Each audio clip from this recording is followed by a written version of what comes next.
क्या आप जानते हैं कि माता पार्वती ने शिव जी को पाने के लिए कैसे कठिन तपस्या की थी?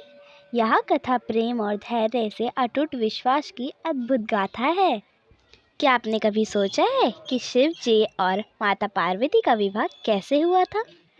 यह केवल एक विवाह नहीं था, बल्कि शक्ति और शिव के पवित्र मिलन की अद्भुत गाथा थी। बहुत समय पहले सती ने अपने पिता दक्ष के यज्ञ में अपमानित होकर अपने प्राण त्याग दिए थे। इस घटना के बाद भगवान शिव गहरे तप में लीन हो गए और संसार से विरक्त हो गए।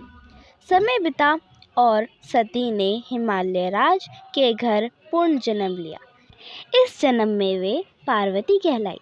बचपन से ही उनके मन में शिव जी के प्रति अटूट श्रद्धा और प्रेम था।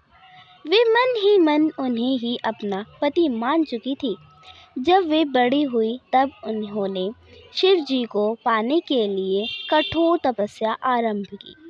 उन्होंने वर्षों तक कठिन साधना की, कभी केवल फल खाए, कभी केवल पत्तों पर जीवन बिताया और अंत में अन्न जल भी त्याग दिया। उनकी तपस्या से देवता भी चकित हो गए। उनकी भक्ति की परीक्षा लेने के लिए एक ब्राह्मण का रूप धारण किया और पार्वती के सामने शिव की निंदा करने लगे, किंतु पार्वती अडिग रही। उन्होंने कहा कि शिव ही उनके आराध्य हैं और वही उनके पति बनेंगे। उनकी अटल निष्ठा देखकर शिव जी अत्यंत प्रसन्न हुए और अपने वास्तविक रूप में प्रकट होकर विवाह का प्रस्ताव स्वीकार किया।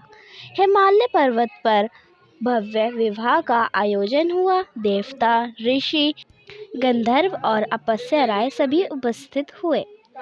जब शिव जी की बारात लेकर आए तो उनका रूप बड़ा अनोखा था। शरीर पर भस्म, गले में सर्प और साथ में गणों की टोली। यह देखकर माता मैना कुछ चिंतित हो गई। तब शिव जी ने सुंदर और दिव्य रूप धारण किया। विधि विधान से विवाह संपन्न हुआ। इस प्रकार शिव और शक्ति का पावन मिलन हुआ, जो सृष्टि के संतुलन का प्रतीक माना जाता है।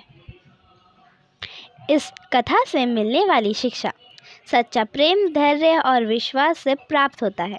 तपस्या और समर्पण से असंभव भी संभव हो जाता है।